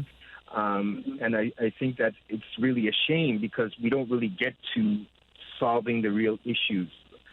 On the Donald Trump side, people will look at him. Many people will say, he's crazy, but at the same time, if he was so crazy, why is the race so close? I mean, we got to ask the question. There's a lot of people who support his perspective. Mm-hmm. And, you have to kind of really look back in history and say, a lot of the reasons why these things exist is because, they're part of the underpinning of American history, right? Like Reconstruction, all of these things, they've never really been solved. And so, sometimes we don't want to bring up those controversial issues. As a black person, when I look at the Democratic side, I always see that the Democrats always come to the black community every 4 years for their votes, and they always get it. Right? But at the same time, I wish our community would be more organized and say, okay, these are our list of demands, and whichever party would support those demands, that's who I would vote for. It's not just a de facto vote. But because, the lack of organization, it doesn't matter who wins the election. The black community doesn't get anything because they're not consolidated. So I think, unfortunately, for black Americans, it seems as if, a lot of people are talking about black men not coming to vote.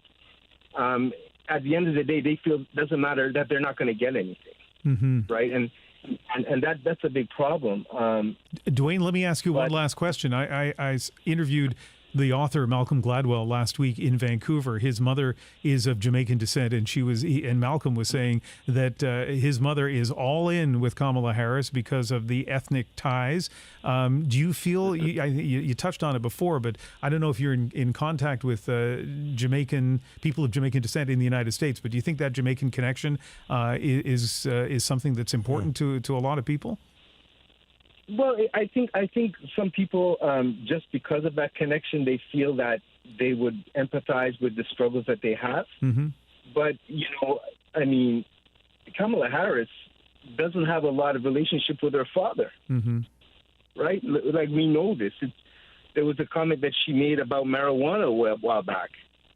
And the father was, me as with Jamaican heritage, it was highly offensive in my family.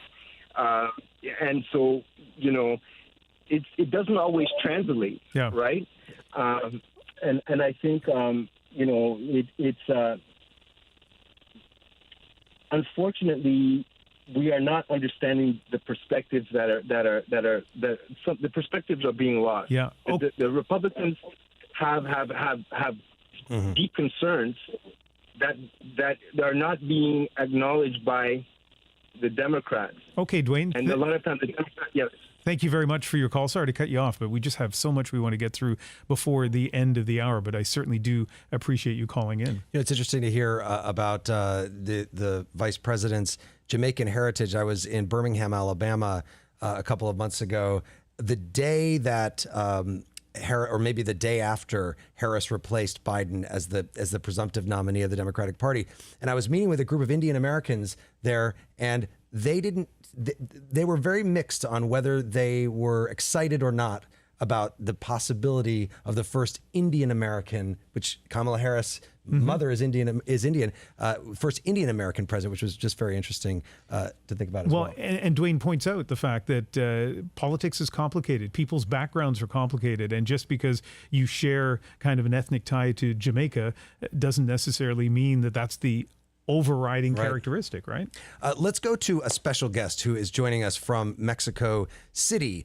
You've probably seen him on TV or on the internet in the last few days. Award-winning journalist Enrique Acevedo. He recently hosted 2 town halls for Univision, which is a major Spanish language network in the United States. The town halls gave both Donald Trump and Kamala Harris the opportunity to hear directly from Spanish-speaking voters. Enrique joins us now from Mexico City. Enrique, so great to have you with us.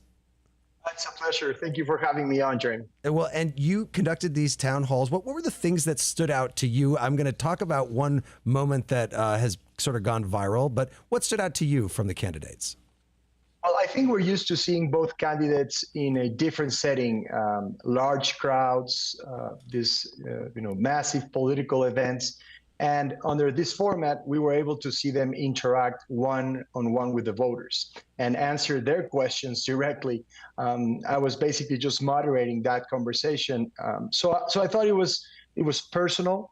It was culturally relevant because there were questions that carried a lot of emotion and personal stories.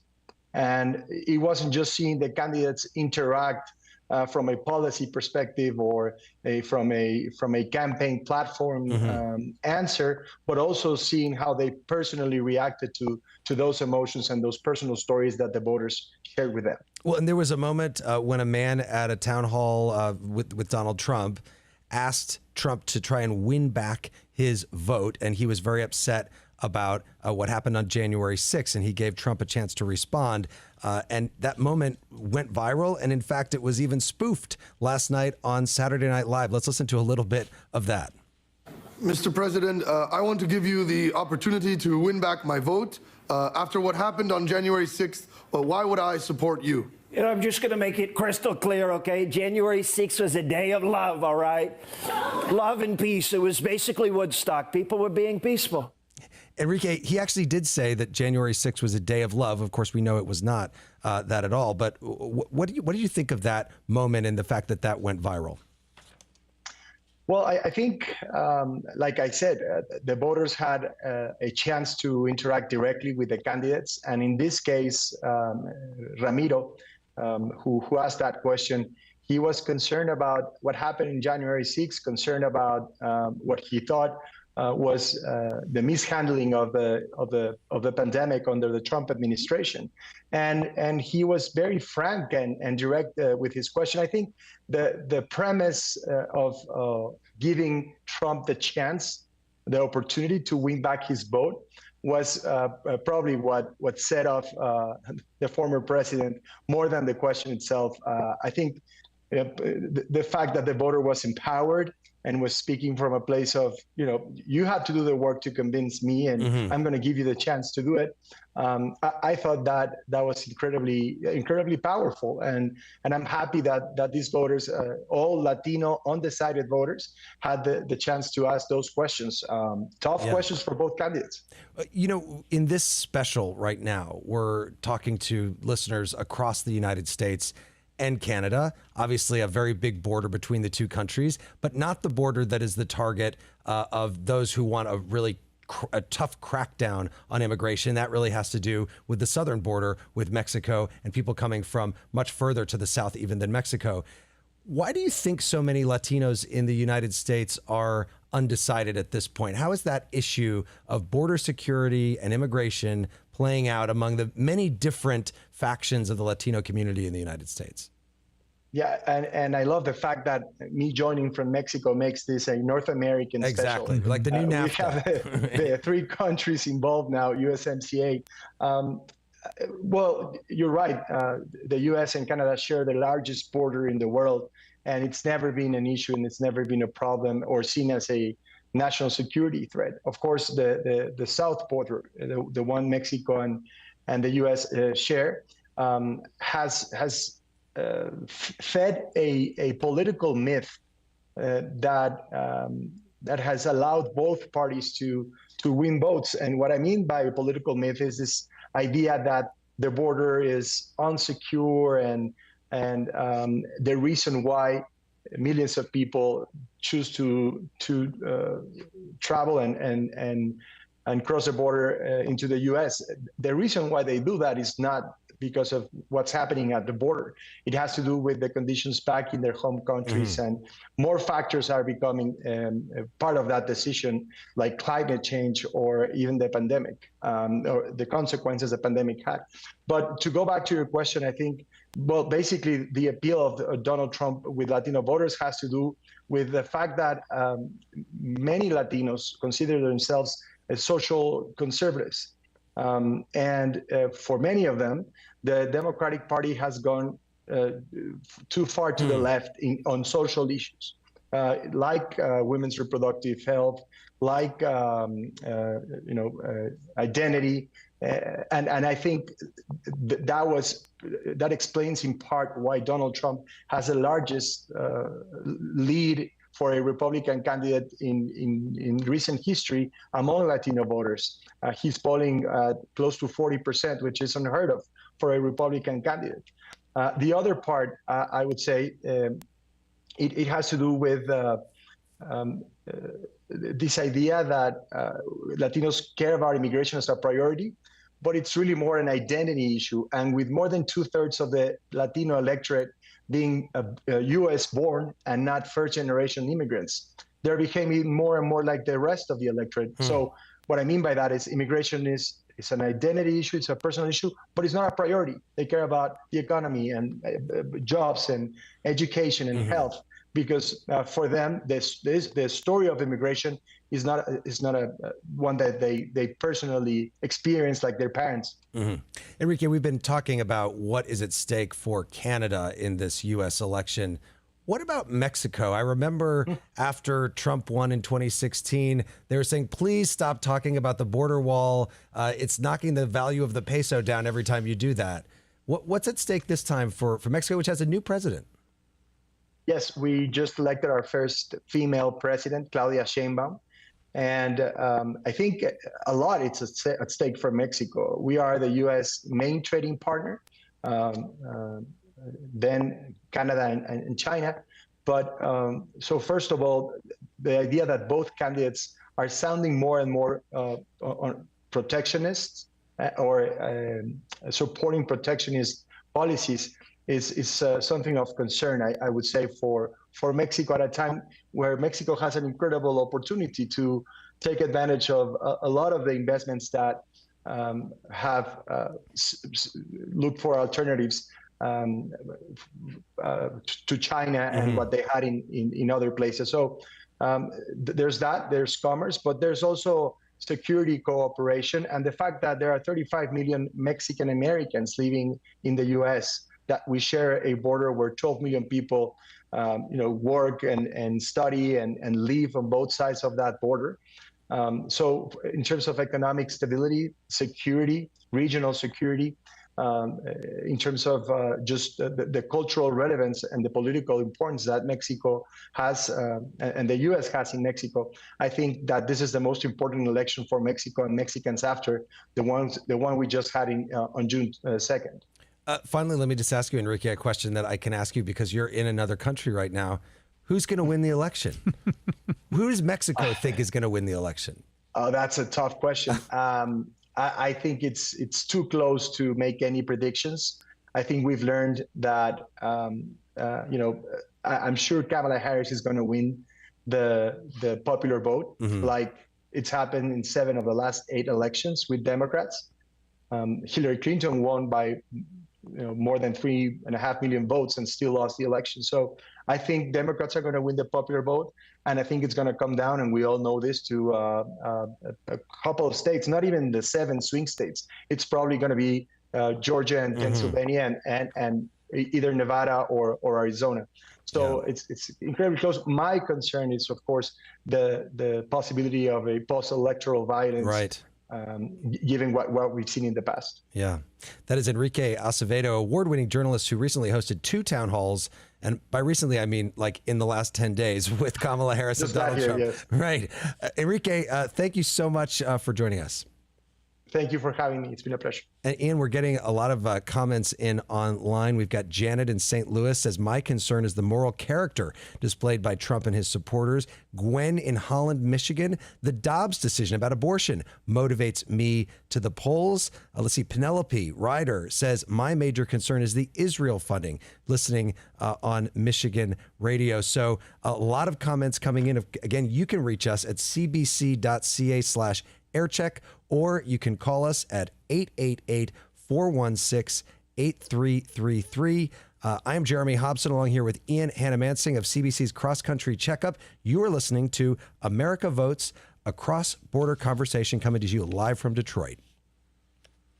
And let's quickly acknowledge the many people who have been involved in getting this program on the air, including our phone screeners, Bisma Mogul, Alexa DiFrancesco, Chuck Molgat, Andrew Roberts, and Chloe Kim. Our production team for TV and streaming channels, Spencer Halliday, Rachel DeGaspers, Brendan Sylvia, Jennifer Colarusso, Bruce Barrett, Joshua Garrett, and David Allmark. Audio production and editing from Marco Luciano, Connor Anderson, and Aronde Williams. Program assistants, Kiata Greco and Hapunit Niger.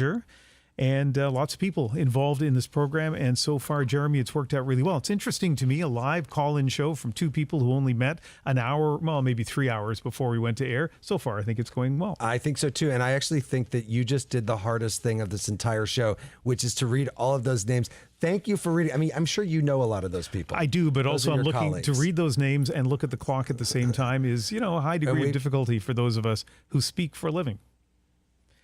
Welcome back to this special cross-border edition of Cross Country Checkup in the Middle and the Middle, as people listen on CBC News Network, CBC Radio, and on NPR stations across the United States. America Votes, a cross-border conversation is what we're calling it, and it's a co-production between CBC, WDET in Detroit, and the Middle.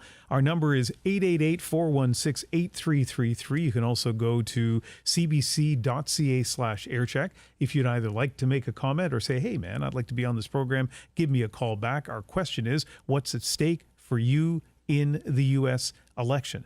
Let's go to the phones. John Myers is where we are in Detroit, Michigan. Hi, John. Hello. How are you? Very good, except a little frustrated listening to some of the ignorance. But other than that, I thank you for this opportunity. Okay, well, tell us what's at stake for you in this election. Well, what's at stake with me is that for the first time in my 40 years of voting, I did not vote for the Democrat in the primary. This foreign situation is creating a rift in my community. And so I chose to send a message to Mr. Biden that what's going on and the continuous exit of our hard-earned money over to that region hasn't worked, and it isn't working, and now it's definitely being used to murder people. What region, just to be clear, are you talking about? City of Detroit. No, but in terms of the foreign issue. Oh, well, mostly the Middle East, but I don't believe that Ukraine has been handled rather well either. But that goes back decades and decades and a lot of meddling. But no, we can't continue to support, murder. And so, but, again, I just want to make sure that I understand this clearly in my mind, because you mentioned the Middle East and Ukraine and supporting the United States supporting murder. What specifically, I can guess, but I'd like to hear you say, what specifically are you talking about? Well, on Saturday, October 7th, I heard the news, and I immediately said, this is the reaction of ongoing oppression of a people. Okay, so you're talking about Israel Hamas. So let me ask you this, John. Yeah. So you didn't vote for a Democrat in the primary. You're not going to vote, it sounds like, for Kamala Harris. Does that mean you're going to vote for Donald Trump? Oh, absolutely not.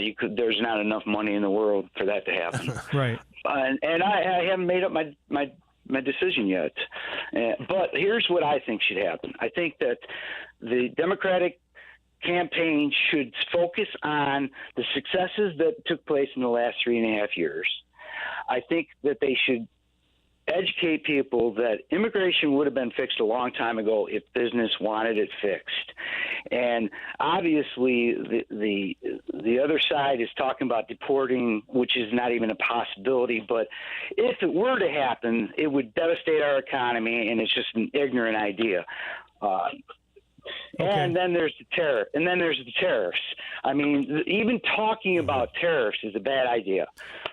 And obviously, it's just if it were enacted, it would be a terrible idea. And when you look at the result of the tariffs from 5 years ago or 4 years ago, they just cost the American taxpayers a lot of money. John, thank you so much. I want to just give our strategists, we've got these two wonderful political strategists, T.W. Origi, the Republican, and Yvette Simpson, the Democrat, a chance to respond here on that issue. I'll start with you, T.W. You hear him saying he's not voting for Kamala Harris because of the situation in the Middle East, but he's not going to vote for Trump either. Is that a win for your side, T.W.? Well, if he said he voted for Democrats for the last 40 years and he isn't now, then yes, I would take that as a win. It's troubling to hear the anti-Israel rhetoric from some of the voters on your shows today, especially those on seem to be Democratic front. The Democrats obviously are going to, that is a struggle among their base, but it's really concerning. I think the hatred against the growing hatred against Israel. I'm not saying the war has been run perfectly, but let's not get it twisted. Hamas is a Nazi-inspired organization, and they shouldn't be treated as anything but that. Yvette? Lots of things came up during that call that I thought were really interesting. I think if guys like that don't vote, then it does impact us worse, right? And I think one of the things we know about our voters is you've heard the line, Democrats fall in love and Republicans fall in line, right? Like we got to love everything about our candidate in order to support them. And Republicans are like, okay, it's a Republican, I'm in. And when you've got a guy like this who may stay away because of a couple of issues, it really does hurt us. And I think that's problematic. It sounds like he's with us on the issues, but he's definitely not going to make that move. I hope he does. Because at the end of the day, contrary to what the first caller who talked about this issue mentioned, it costs us when people don't vote. And at the end of the day, not voting is a privilege. And it's a privileged position because there's so much at stake. Some of us can't afford to not vote. And I think most of us can't afford to not vote. So that's very interesting. It is interesting that the Gaza conflict keeps coming up. I would disagree a little bit that what people are expressing is a hatred to Israel. I don't think that that's helpful. I think what people are expressing is compassion towards the Palestinian death. And I think that is a tough position that the Democrats are in right now. Sorry to jump in there. And what's interesting is two of the callers who mentioned Gaza as an issue and are unhappy with the Democrats, their names at least, however much you can read into that, didn't appear to be Arab American names. It's very easy for us to say this is an Arab American issue, but it is a human issue, right? And it affects a lot of people. That, by the way, was the first word that you have said this entire program that we say differently. Gaza, tomato. Okay, let's go to Matt Jawad, who's in Windsor, Ontario, who's on the phone. Matt, what's important to you about the U.S. election since you are in Canada? Hello, Ian and Jeremy.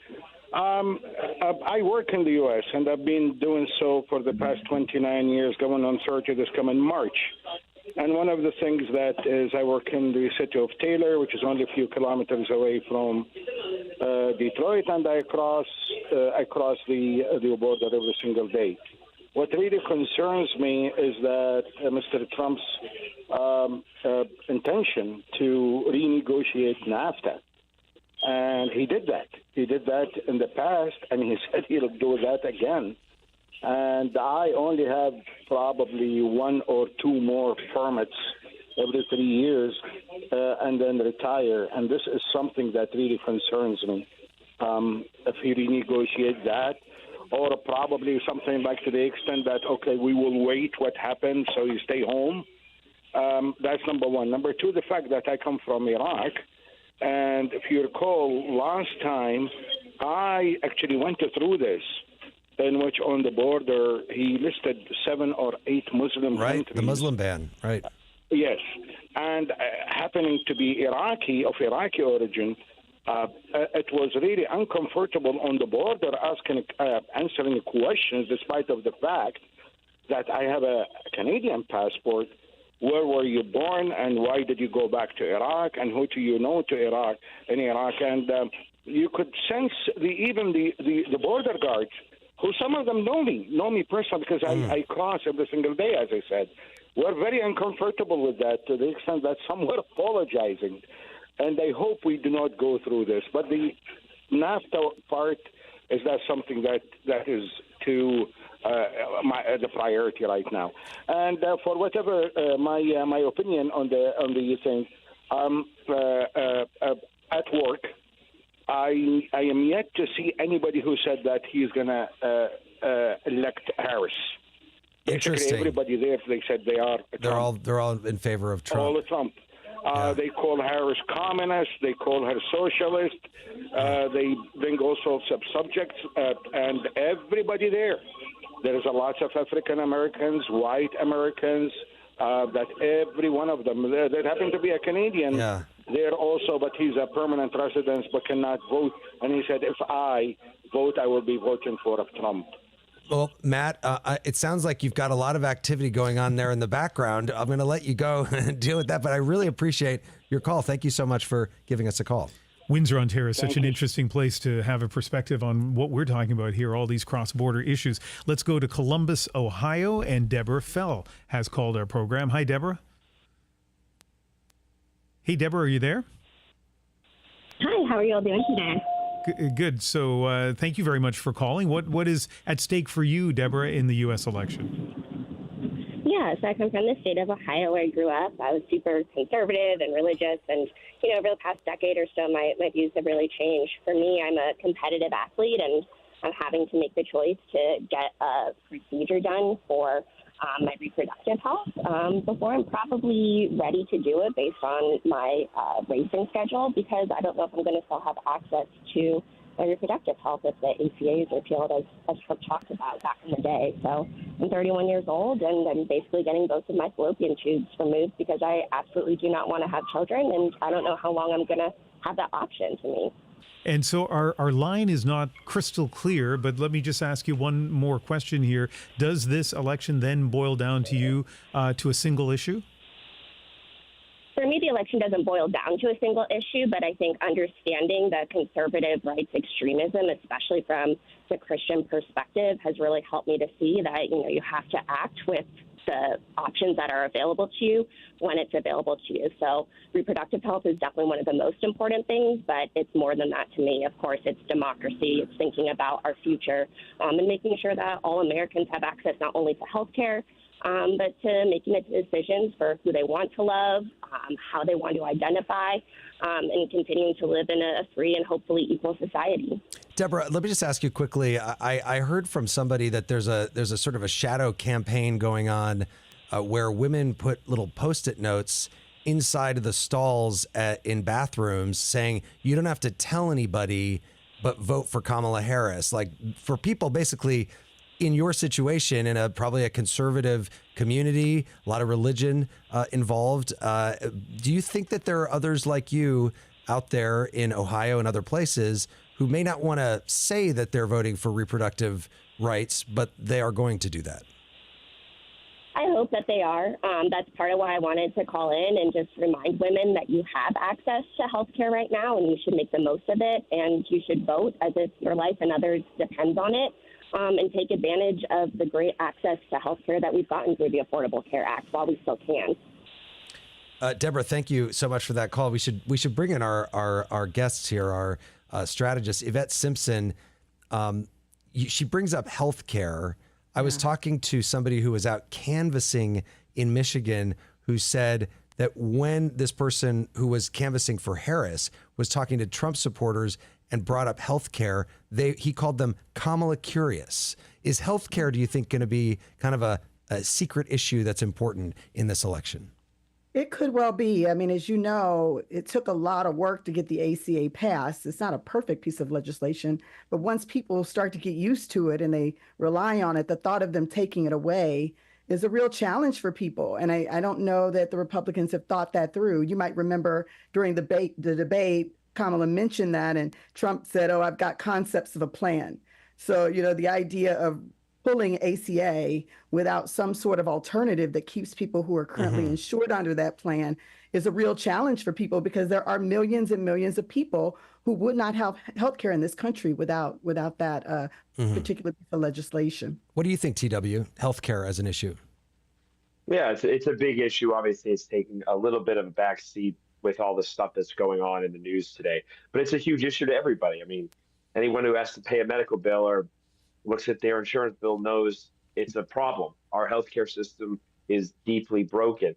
And while I believe that Democrats are using ACA as a crutch, it needs to be revamped. I agree we shouldn't just pull it out willy-nilly and leave people hanging. That's a no-go.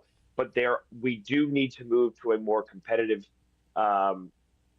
healthcare marketplace to get prices down, get transparent pricing, break up hospital networks that are becoming monopolies. There's a ton that we can do to make the marketplace more competitive to work for the patient and not for the wallets of the executives, and we need to do that.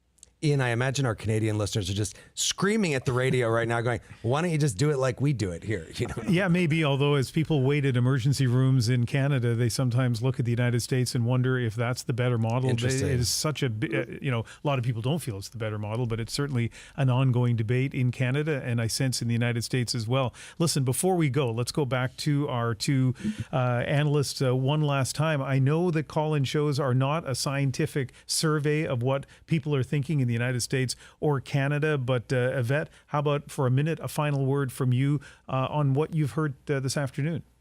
Well, one of the things I like about this format, which I don't get on ABC News, is that you get to hear from people and respond in that moment, and I think that's really helpful. I think we had a good cross-section of callers who raised a bunch of diverse issues. I think we probably had a couple people who were very one issue, who have been listening to the news and repeating rhetoric, but overall, a lot of thoughtful people who have really, that's why I love doing this show and Jeremy's show as well, because you got a lot of thoughtful people who are really paying attention, and they know that there are a lot of things at stake in this election. And I thought it was a good cross-section of what we expect to see, I think, in the election. Yeah, it's why I love hosting or co-hosting programs like this. TW, last word?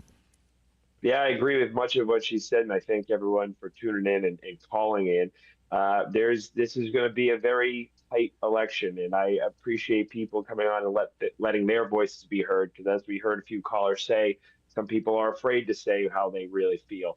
But having this dialogue and doing it civilly shows other people how to behave civilly with each other in today's heated times. So thank you all for having me, and thank you all for calling in. That was really productive. Yeah, we actually do have a few seconds left, so let me pick up on that. Okay. Let me pick up on that, TW. You didn't take your full minute, TW, so now you get a little more time.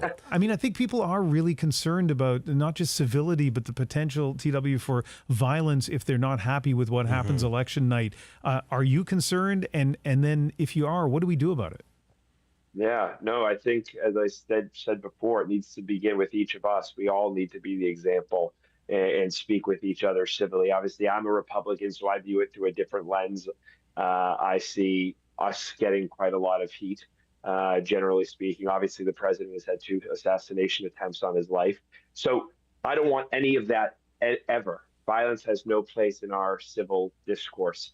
And, we each need to do it better and acknowledge that ourselves. And then we can begin to see progress. But it starts with the individual. Okay. Well, TW and Yvette, thanks to both of you.